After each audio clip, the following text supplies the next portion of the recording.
quand le président a annoncé le confinement, on savait déjà que c'était en train de se tasser, on allait arriver au bout de ce rebond épidémique saisonnier. Donc, moi, je suis très à l'aise parce que je sais que dans les médias, les gens disent Perron a pété les plombs, il raconte n'importe quoi, on va tous mourir.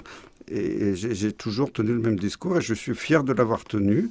Et alors, évidemment, ça ne plaît pas à tout le monde parce que maintenant, on va nous imposer un vaccin pour une maladie qui fait 0,05% de mortalité. Je dis bien, pour que les gens écoutent bien, 0,05% de mortalité. Là, on se fout de notre gueule. J'ai jamais vu. Moi, j'ai présidé le comité technique des vaccinations au Conseil de la santé publique pendant des années. J'ai présidé à l'OMS, j'étais vice-président des vaccins pour toute l'Europe, la grande Europe de l'OMS qui va jusqu'à Vladivostok.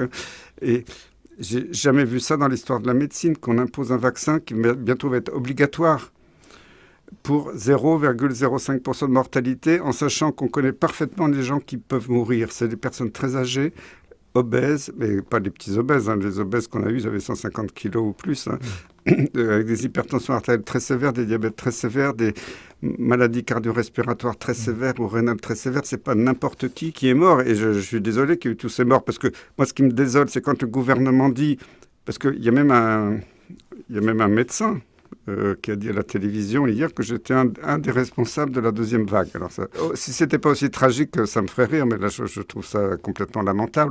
Alors qu'on sait, quand on m'a accusé de favoriser l'accumulation de malades dans les hôpitaux, mais si le gouvernement avait dit à tous les médecins généralistes, vous êtes libres, vous traitez par l'hydroxychloroquine et l'azithromycine, c'est maintenant largement prouvé dans les publications internationales que ça marche, et même d'autres traitements, l'ivermectine. Martin Blachier continue de dire à la télévision ou sur les radios que ça ne marche pas. Oui, mais Martin Blachier, il a une société qui a comme des conflits d'intérêts. C'est lamentable que tous les jours,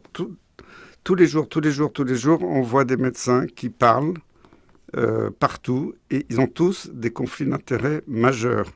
Et normalement, ils ont toujours le même discours, c'est ça qui est impressionnant.